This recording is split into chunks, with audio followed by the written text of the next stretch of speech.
So in the previous two lectures, I showed you how we solve the minimal surface equation with either the Newton method or with a fixed point iteration. And these were two of the three big classes of methods that we use to solve nonlinear problems. So the third one is what we call pseudo time stepping. And the idea of pseudo time stepping is, let's say if I want to solve a time independent nonlinear problem, let me make it time dependent and iterate it out over time and hope that the solution of the time-independent problem is the solution of a time-dependent problem that I just iterate out to infinity. Okay? So that's sort of the general approach, and what I would like to do in this lecture is that I walk you through, let's say, the few steps that we have to take, and then show you how to modify step 26, which is the heat equation solver, to solve the minimal surface equation. So like I say, in this lecture 31.7, we're going to solve the minimal surface equation with pseudo time stepping. And to refresh your mind, so the equation that we would like to solve is minus divergence, this nonlinear coefficient, times gradient u equals f, and u equals g on the boundary. And for the case that we always considered, the domain is a disk in 2D. The right-hand side here is 0, and the Dirichlet boundary values are a sign. So the goal is to apply pseudo time stepping to this. Now, the general concept, like I said, is I would like to solve LU equals F. L is a nonlinear operator, okay? And I'm going to solve this by replacing this problem by one that involves a variable u bar, which depends on x and tau. Tau is a time-like variable, so I will call it the pseudo-time, okay? So du bar over d tau, and then plus or minus L of u bar equals f. So if this goes to a steady state, so if I wait for long enough and it goes to a steady state means that the time derivative is 0, and then u bar, of course, in the steady state, so at tau equals infinity, will satisfy L of u bar equals f. There should be a plus or minus here as well, of course. So I'm looking for u of x, the solution of this problem here, as the infinite time limit of u bar. So if this is supposed to work, okay, then what do I need? Well, the first thing is, of course, that this pseudo time dependent problem here is well posed. It needs to have a solution, okay? It needs to have a unique solution. The solution also needs to converge to a steady state, so it doesn't help if the solution goes up and down ad infinitum, because then there is no steady state that I can converge towards, okay? What I would like to have, of course, is that the convergence, let's say the point to which it converges, my u bar of x in infinity, is independent of the starting point. So whatever initial condition I give to this time-dependent problem here, I would like to converge to the same result, okay? And then in practice, what you need is that the steady state is stable, so that if I perturb it a little bit and I keep running the time-dependent problem, then it will revert to the steady state. If it is not stable, then I will not. So there are non-stable steady states. Like, for example, if you think of a marble that sits at the top of a hill, that's a steady state, right? But if I perturb it a little bit, it's going to roll down. So I need it to be stable. So in this equation that I want to solve, du bar over d tau plus or minus L of u bar equals plus or minus f. The question is, how do I need to choose the sign here? So do I need to choose a plus or a minus? Okay, and the answer is, well, mathematically, I could show that a certain operator needs to be a contraction for sufficiently small time steps, and so on and so forth. I can make all of this formal and mathematical, but in reality, what is a good guide is if you think of this equation as a physical equation here, then the sign usually determines itself by comparing it with whatever equation you want to solve, or let's say the sort of set of equations you have in your head. It needs to conform to a physical equation. So to give you an example, if I were foolish enough to try to solve the Laplace equation minus Laplace u equals f by a pseudo time stepping method, which of course we don't we don't need to do because the equation is linear, but let's pretend that we would want to do it. So the question is, what is the sign that I need to choose here? Okay, so if I choose the plus sign, then I get the equation du over dt minus Laplace u bar. Okay, that's just the regular heat equation. We know that it is that it has a unique solution, that is well posed, and so on and so forth. Whereas if I choose the other sign, the minus sign here, then I get an equation du bar over dt plus Laplace u bar. That's something that is called the backward heat equation, and we know that it has no unique solution. It's an ill-posed problem. Okay, so in this case, yes, I could throw all of the mathematics at it to figure out which sign I want, but I can also just use my background knowledge and say, yes, this is an equation that I've seen before, we know it, whereas this is an equation that most of you probably haven't seen yet for good reasons. This is the correct sign here. When you solve this as a pseudo time-dependent problem, then you need to pose boundary conditions. Okay, so this is the equation that we want to solve. Lu equals f and u equals g. There's again a plus or minus missing here, of course. So the boundary conditions that we're going to pose for u bar are just going to be the time-independent boundary conditions for the original problem, and the initial conditions, well, the initial conditions can't come out of the original problem because that was not time-dependent. So I'm going to set it to u bar 0.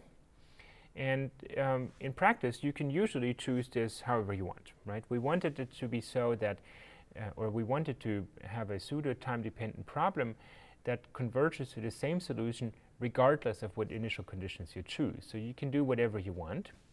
In practice, of course, you will observe that the convergence happens faster. So, I mean that you need to don't quite go to infinity, but that infinity divided by 2 would be a sufficiently long time if you start close enough. Okay, so if you have sort of a guess for how the solution is going to look like, choose that as your initial condition, and you will get faster convergence. So now you have a problem where you know the boundary values, the initial values. What do we do with the time discretization? So we could, for example, choose an implicit Euler method. Okay, so if you look at the lectures on time-dependent problems, you remember that we can choose implicit or explicit methods. So the simplest implicit method is the implicit Euler method, which replaces the time derivative here by u bar n minus u bar n minus 1. So n and n minus 1 are time levels, divided by the time step size plus or minus L of, and it's implicit because I use u bar n here. And there should again be a plus or minus here. We'll need to change this later in the slides that I post. That, of course, does not help any, because if I need to solve this for un, given the solution of the previous time step, un minus 1, so this would go to the right-hand side, so I have to solve u bar n divided by delta tau plus or minus L of u bar n. Well, that's still nonlinear here, right? So L of u is nonlinear. I can't solve the problem to solve the solution for time step n. Okay, so I cannot use the implicit Euler method. I can use the explicit Euler method. So the explicit Euler method just uses u bar n minus 1 over here, okay, and solves for un. But of course, if you go to lecture 27, you remember that the explicit time stepping method applied to the heat equation is dramatically a poor choice, because it requires us to take very, very small time steps, smaller than is reasonable. Okay, so that will also not work very well. Instead, what you should do is something that one could call, let's say, a semi-implicit method. So you're going to replace Lu by some operator gu times u. That's just like we did for the fixed point iteration. And then in here, we're going to, so L of u bar would be g of u bar times u bar. I'm going to replace this by g of u bar n minus 1 times u bar n. Okay, so g of u bar is going to be an operator. Okay, it acts on this thing here, but it needs to be a linear operator. It may be nonlinear in its argument, but it needs to be a linear operator acting on u bar n, and then as a consequence, this whole thing is linear. Okay, So I may or may not have a time step restriction by taking this term explicit here. I can probably make this a little bit better. For example, I could take a linearization point u tilde n that I compute from the previous time step un minus 1 plus, and then I'm going to extrapolate I'm going to take an approximation of the time derivative times delta tau, so that's a Taylor expansion, right? So I'm going to extrapolate the previous two time steps to the current time step. And the formula for this is just 2 u bar n minus 1 minus u bar n minus 2. But really what it is the previous solution plus the time derivative times delta t. Okay? So if I do something like this, then I have a chance of making it more accurate. Okay? So overall, the sort of time-stepping methods that I want to use are, they need to be stable. Okay?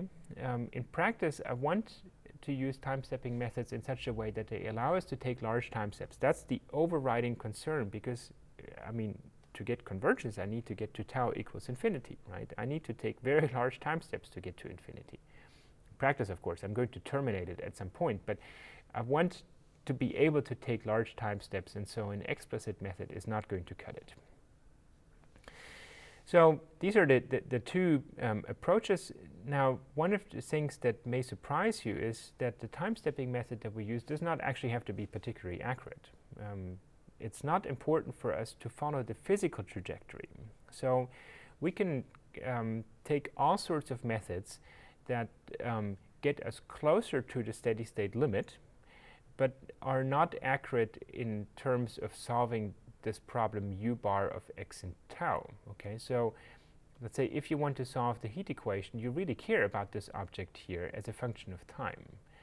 For us, we don't actually care about whether at some intermediate time u bar is accurately computed. All we care about is that at tau equals infinity, or at a sufficiently large time, u bar is accurately computed. So we can take shortcuts. We can make it easier on us by using methods that are not very accurate, as long as they allow us to take large time steps and are stable. That's all we really care about.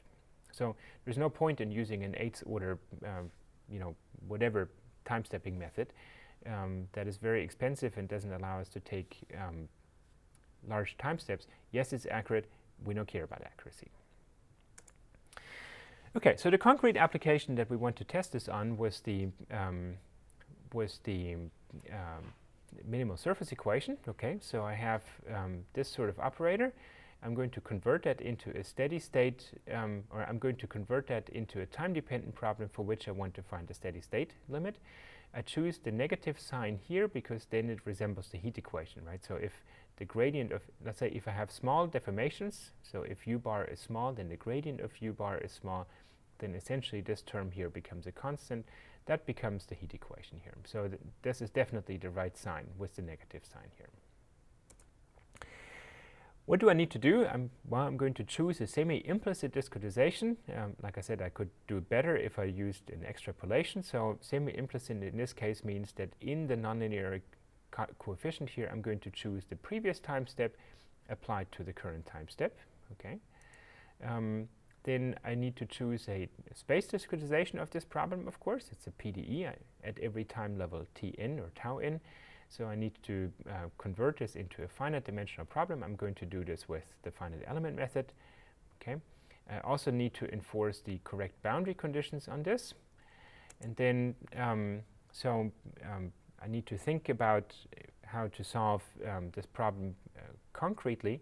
So what I'm going to do is I'm going to, in the previous slide here, I already brought the un minus 1 over here. Okay. So the question that I need to do is I need to figure out what should that time step delta tau n be. We want it to be small enough that the solution is reasonably accurate. It doesn't have to be very accurate, right? It needs to be large enough so that we can get to infinity at a reasonably quick time, or at least to some large enough time where we can call the solution converged. Okay.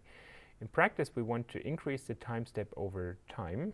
Here was an e. And in practice, we want to terminate the iteration once the solution is converged. Okay. Whatever is converged means. We would need to define that. So let's adapt 26. So 26 is a solver for the heat equation. And I'm just going to walk you through what we would need to do to solve the minimal surface problem with this. So if you're not quite familiar with step 26, read through it. You might want to watch lectures 26, 27, and 29, which are on time-dependent problems and the heat equation.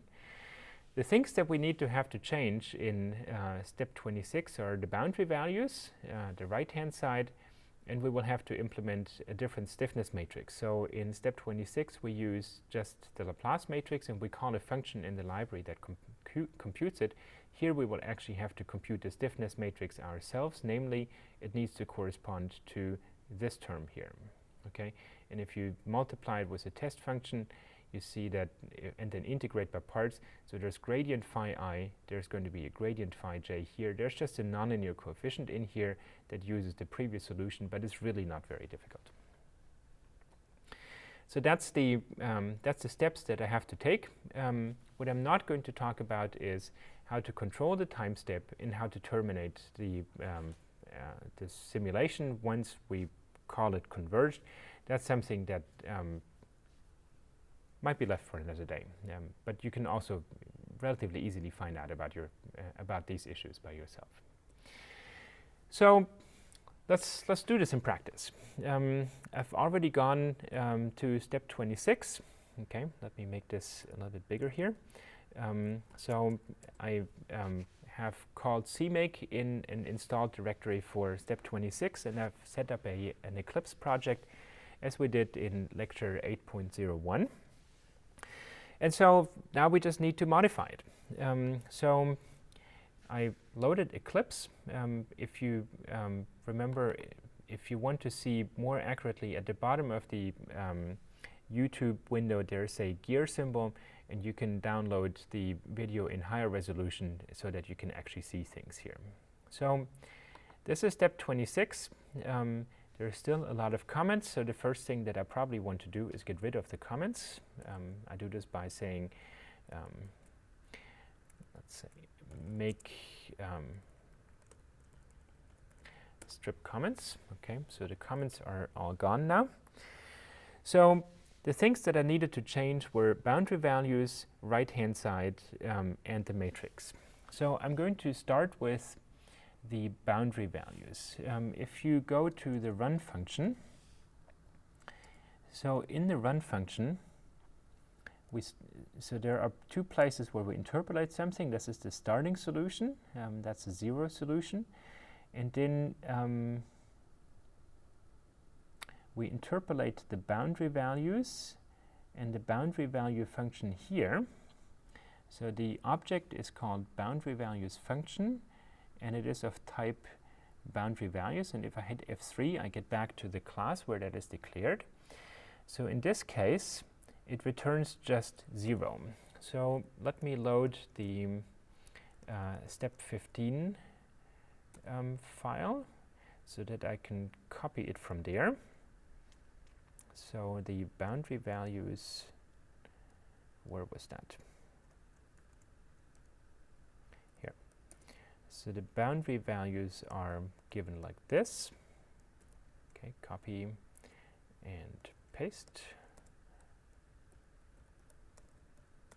Okay, so that's my boundary values.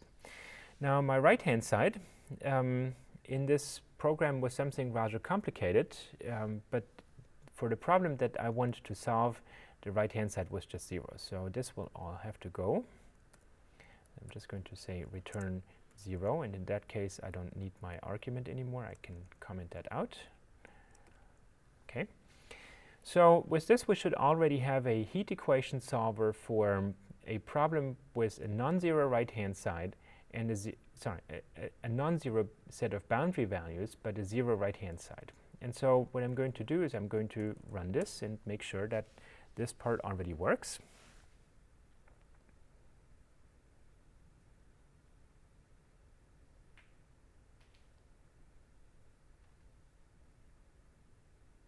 So this seems to take a little while.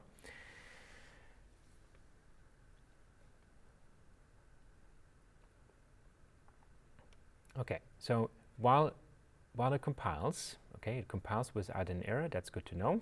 So I'm going to say make run. So it computes a bunch of time steps.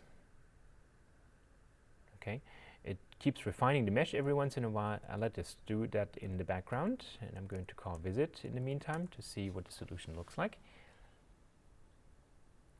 So if we can figure out that this looks reasonable, then I mean it should already converge to the solution of the Laplace equation, right? So if I solve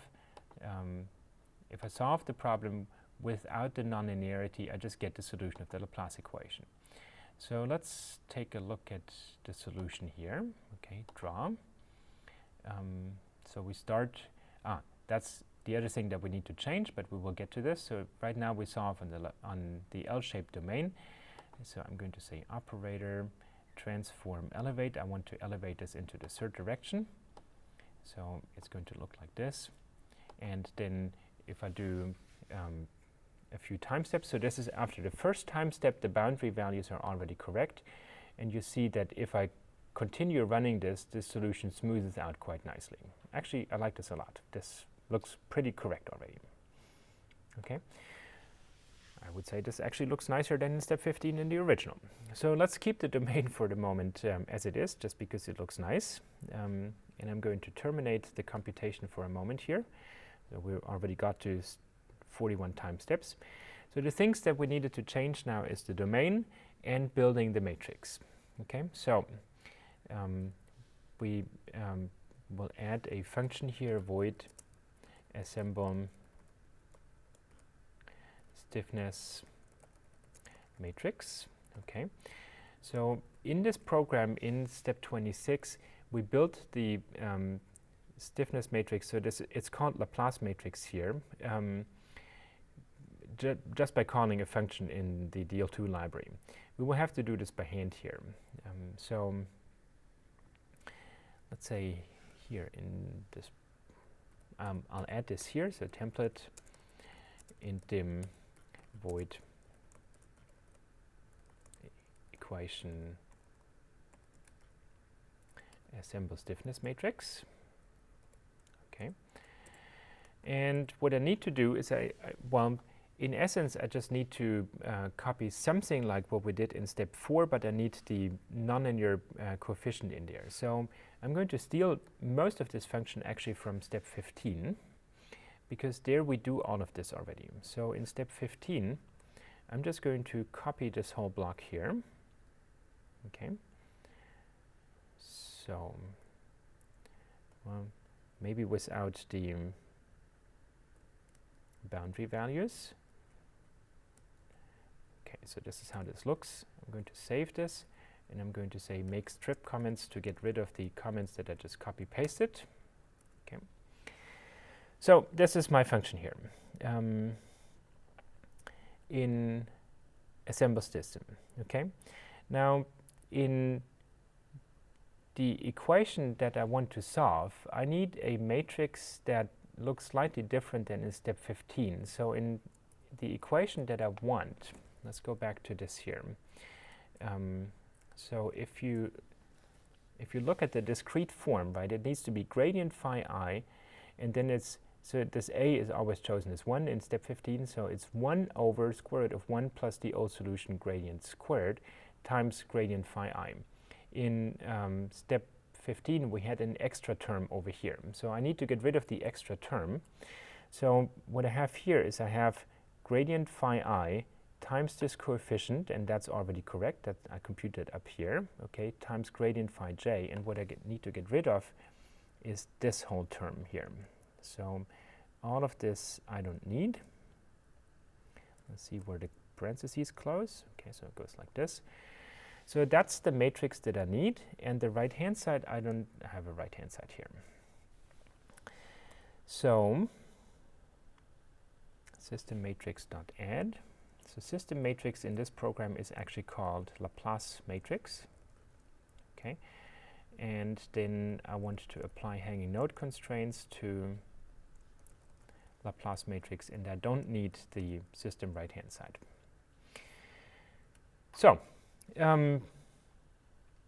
let's see how that looks like. So one of the things that I also might need to adjust is get function gradients. So I have to evaluate the previous solution or the gradients of the previous solution at the quadrature points. I think in this program it is not called present solution, but it is called old solution. Okay, I think this all looks pretty good to me. So what this does is it builds the stiffness matrix. Okay, let's see. This variable is just called constraints in this program. Okay, let's see if Eclipse finds it. So Eclipse removes these squiggly lines. That's a good sign. So the only thing that I need to still do is I need to get rid of this create Laplace matrix here. Okay, so this is how we previously computed the Laplace matrix. I don't need this anymore. So this is gone. And then in run, so at the beginning of run, I always have to compute the Laplace matrix. So where does that happen? So I compute the system matrix as a linear combination of the mass matrix and the Laplace matrix. So I have to call assemble stiffness matrix here. Okay. So that's basically, I think, what it should take. So let's find out. Of course, so the purist in me says the equation is not, or the matrix is not the Laplace matrix anymore, but something different. So let me go, I hit F3, it goes to the place of declaration. Let me rename this. So this is Alt-Shift-R, and I'm going to call this the stiffness matrix and hit enter to refactor. And with some luck, Eclipse will replace it everywhere. Let's see, so preview. Okay, so it finds a lot of different places, hopefully. So here are other places. All of these places it tries to replace Laplace by stiffness matrix. I'm going to say okay. Let's see if this works.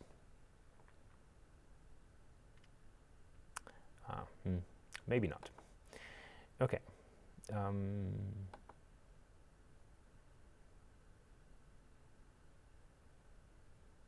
Okay, well, or maybe it did it. We will find out. So in assemble stiffness matrix, yeah, it replaced it everywhere. Okay, the purist in me is happy. So let's try to compile this. Okay, and if this compiles, then we should be able to hopefully solve the problem. Let's see what happens there.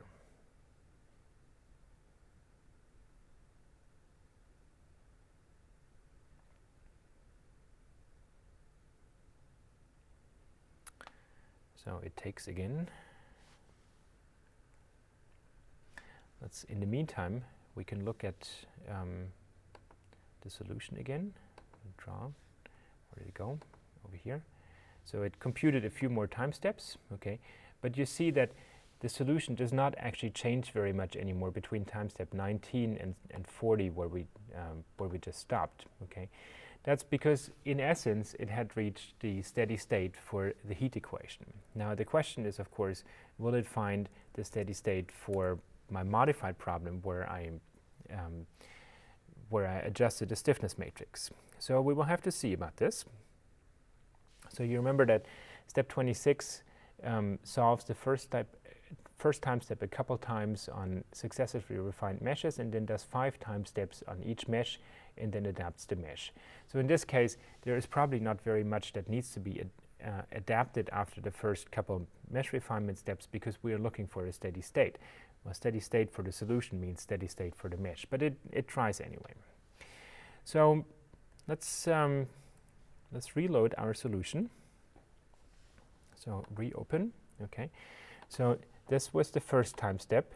This is the first one after we started. Okay, and then I'm going to run this here. This does not look good. Okay, so there are spikes that keep growing. I don't like that. So we would have to find out what exactly is going on, and I think so. I don't know. Let's plot the mesh with it too.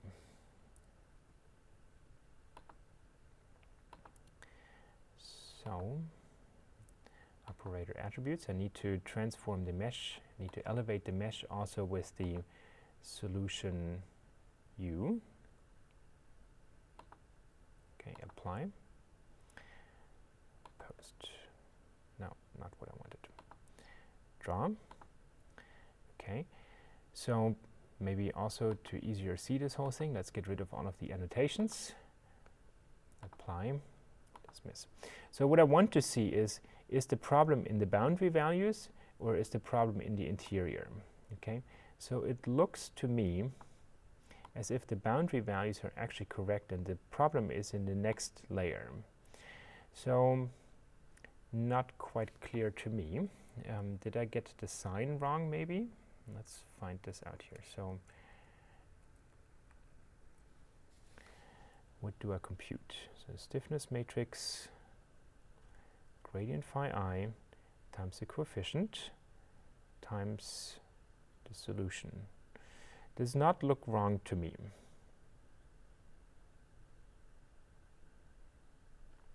So what I'm going to do is I'm going to remove the adaptive mesh refinement. That's typically a source of errors. So when it says refine mesh here, I'm just going to say to do nothing. So I'm going to remove all of this. So I'm just not going to mark any cells for refinement. That might explain some of it. So we would have to investigate this, of course. I mean, it looks a little bit like these spikes happen at places where the mesh is refined. I don't know if that's the case. It might be that we forget to apply hanging node constraints or something similar, but we will find out here.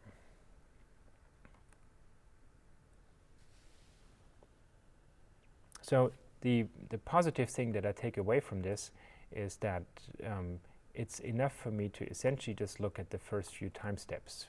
So if I look at the, okay, so this is a very coarse mesh now. Well, maybe that's a little bit too coarse. It's hard to see anything. So I'm going to go to the place where we say refine global. So I'm going to set the initial global refinement to, I don't know, let's say 4, for example. Or let's say 5.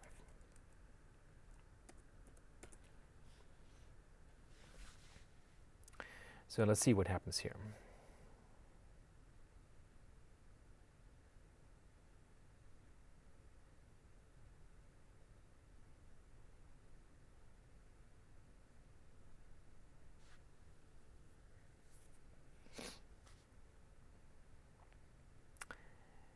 And while it computes, my mind is, of course, always thinking what else could happen. I think I have another theory what might happen. Namely, I apply constraints at the end of building the matrix, when maybe I should actually apply the constraints to the system that I get when I add the mass matrix plus delta tau times the stiffness matrix. So we will have to try this too. Okay, so we're time step 1, 2, 3 here. Okay, maybe that was a little bit too much refinement. So let's go back 1, and in the meantime look at the solution. So if I say reopen, okay, so this is how the solution looks like. Okay, and if I go a few steps forward, okay, so let's see. Okay, so this is still the old mesh. So while this runs here in the background, let's investigate the issue of constraints. So when I assemble this matrix, right, I compute the system matrix as the sum of the mass matrix times a certain factor, time step times the stiffness matrix, okay? And then I apply the constraints to the sum, including the right-hand side. So I think when I do this, I really don't need to apply constraints at the end of assemble system. So going back to assemble system, this line here can probably disappear. Okay, and with this, maybe we'll give it one last spin. Let's see what happens. I think the idea you already get is that if you have a code that solves a linear variation of the problem that you want to solve in a time-dependent manner. So let's say if you have a heat equation solver, then it's not very difficult to adjust the heat equation solver for something that solves a nonlinear variation of the Laplace equation. And I mean, basically, all we needed to change was change the right-hand side, the boundary values, and the matrix. Right? That's all that it really took. So let's see what happens here.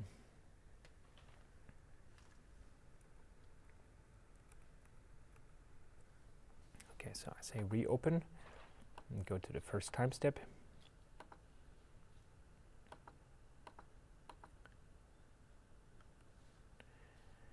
Okay, it doesn't quite look right.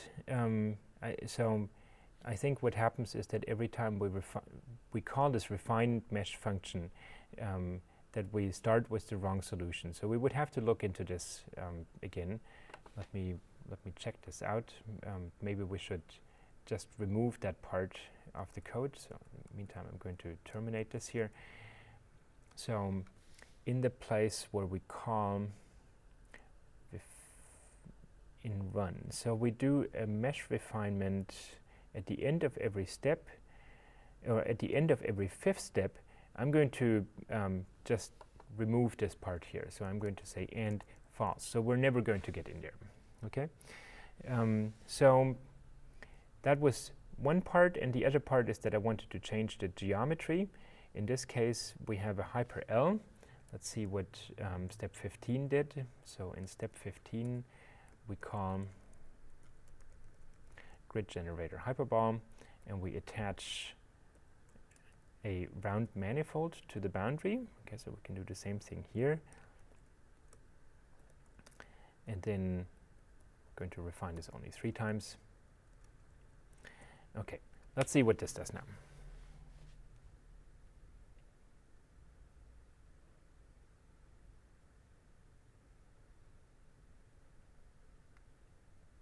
So clearly, there is a little bit of work still left to do, but okay, this does not work here. Let's see what is the correct input file, include file here. The correct include file is manifold lib.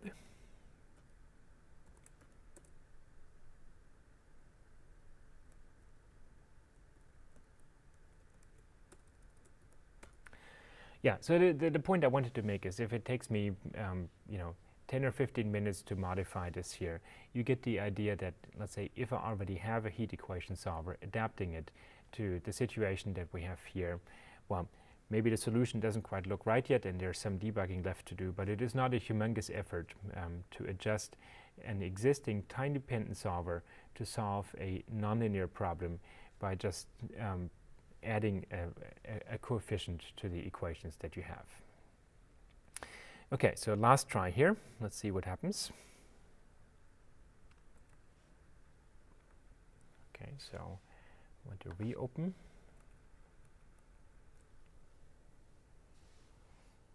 Okay, let's go to the first time step.